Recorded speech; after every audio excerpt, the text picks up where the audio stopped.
दोस्तों कैसे हैं? आई होप सब अच्छे होंगे। तो पहला पार्ट तो आपने देख लिया, अब दूसरा पार्ट लेकर आए हैं। तो इसमें कुछ जो महत्वपूर्ण प्रश्न हैं परीक्षा की दृष्टि से वो ये हैं, जैसे कि आपको कुछ महत्वपूर्ण तिथियां हैं जिनको आपको याद रखना है। जैसे 1920 में क्या हुआ था? 1920 में असहयोग आंदोलन शुरू हुआ था। फिर 1916 में गांधी जी चंपारण गए थे। तो बहुविकल्पी प्रश्न यहीं से बनेंगे कि 1920 में क्या हुआ था, 1916 में क्या हुआ था, या प्रश्न पूछेगा असहयोग आंदोलन कब शुरू हुआ था। तो जो ये मुख्य मुख्य तिथियां हैं ये आपको याद रखना है। जैसे विश्व युद्ध, प्रथम विश्व युद्ध कब हुआ? तो 1914 में प्रथम विश्व युद्ध हुआ था। फिर महात्मा गांधी दक्षिण अफ्रीका से आए, कब आए थे? 1915 में आए थे। तो ये आपको याद रखना है। अगला है 1919 में क्या हुआ था? तो खिलाफत समिति का गठन 1919 में हुआ था। जलियांवाला बाग हत्याकांड 1919 में हुआ था। रॉलेट एक्ट कब पारित हुआ? तो रॉलेट एक्ट भी 1919 में ही पारित हुआ था। फिर है कि 1922 में क्या हुआ था? 1922 में चौराई चौरा आंदोलन जो है वो शुरू हुआ था। अगला प्रश्न है 1924 में अल्लूरी सीताराम राजू को फांसी दी गई थी। कब? 1924 में। ऑब्जेक्टिव प्रश्न बन सकता है कि अल्लूरी सीताराम राजू को फांसी दी गई, कब दी गई? तो 1924 आपका सही आंसर हो जाएगा। अगला प्रश्न है 1931 में क्या हुआ था? तो दूसरा गोलमेज सम्मेलन जो है वो 1931 में हुआ था। अगला प्रश्न है 1930 में क्या हुआ? तो नमक आंदोलन 1930 में शुरू हुआ था और सविनय अवज्ञा आंदोलन चलाया गया था 1930 में। फिर है 1885 में क्या हुआ था? तो 1885 में भारतीय राष्ट्रीय कांग्रेस की स्थापना हुई थी। किसकी? भारतीय राष्ट्रीय कांग्रेस की स्थापना हुई थी। अब हम बच्चों बहुविकल्पी प्रश्नों की तरफ आते हैं। जो मैंने अभी तिथियां बताई तो उनको ध्यान से अगर तुमने पढ़ा है तो तुम ये प्रश्न अच्छे से बना सकते हो। जैसे कि प्रथम विश्व युद्ध प्रारंभ हुआ था, तो पहला ऑप्शन है 1910, दूसरा है 1911, तीसरा है 1914, चौथा है 1920। तो जो सही आंसर है वो तीसरा है, 1914 में जो हुआ था वो शुरू हुआ था। कौन सा? प्रथम विश्व युद्ध। फिर है महात्मा गांधी दक्षिण अफ्रीका से भारत कब लौटे? यानी जो महात्मा गांधी थे वो दक्षिण अफ्रीका से भारत कब लौटे? तो इसका जो सही आंसर है वो है 1915। पहला ऑप्शन हमारा ठीक हो जाएगा। अगला प्रश्न है भारत में राष्ट्रपिता कहकर किसे संबोधित किया जाता है? पहला ऑप्शन है महात्मा गांधी, दूसरा है जवाहरलाल नेहरू, तीसरा है सुभाष चंद्र बोस, चौथा है गोपाल कृष्ण गोखले। तो जो सही आंसर है वो है महात्मा गांधी को राष्ट्रपिता कहकर बुलाया जाता है। फिर है भारत वापस आने पर गांधी जी ने पहला सत्याग्रह कहाँ किया था? तो पहला ऑप्शन है चंपारण, दूसरा है बारदोली, तीसरा है अहमदाबाद, चौथा है खेड़ा। तो इसका जो सही आंसर है वो है चंपारण में शुरू किया था। ठीक है। अगला प्रश्न है महात्मा गांधी का विचार था, यानी कि महात्मा गांधी का विचार क्या था?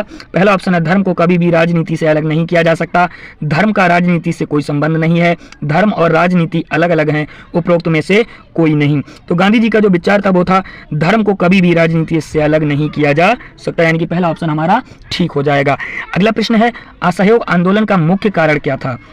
यानी कि जो असहयोग आंदोलन था उसका मुख्य कारण क्या था? पहला ऑप्शन है रॉलेट एक्ट, दूसरा है प्रथम विश्व युद्ध, तीसरा है खिलाफत आंदोलन और चौथा है चौरी चौरा की घटना। तो इसका जो सही आंसर है वो है रॉलेट एक्ट हो जाएगा। ये असहयोग आंदोलन का मुख्य कारण था।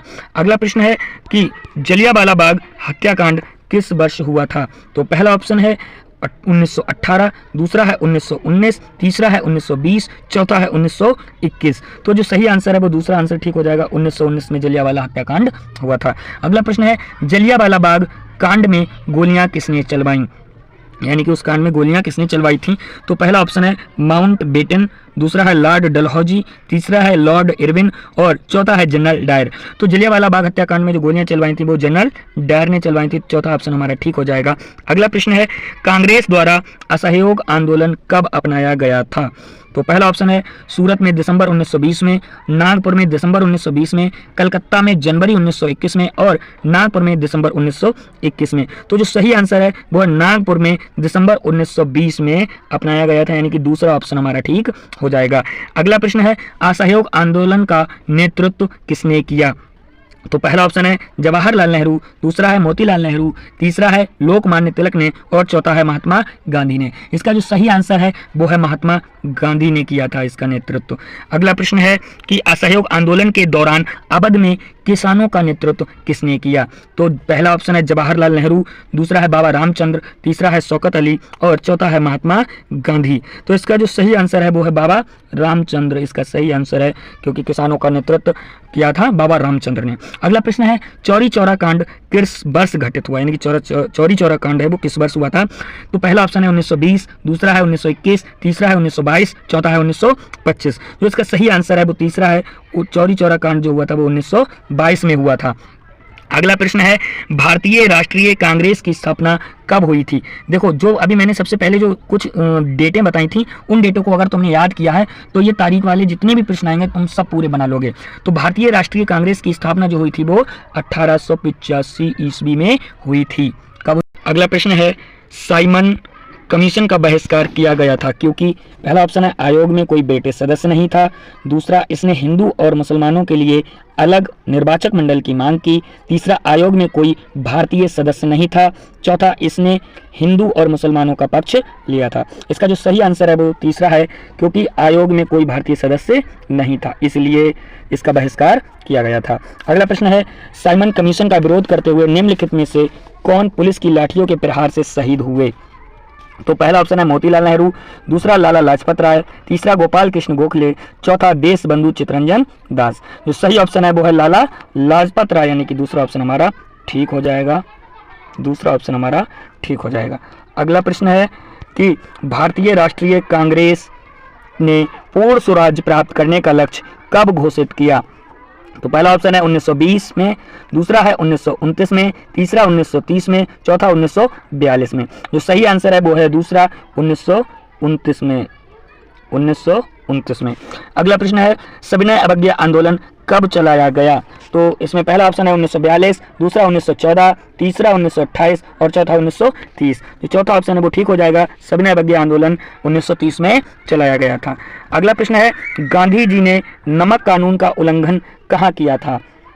तो पहला ऑप्शन है यरवदा, दूसरा दांडी, तीसरा लाहौर, चौथा चंपारण। तो दूसरा ऑप्शन ठीक हो जाएगा, यानी कि दांडी में नमक कानून का उल्लंघन किया करा था।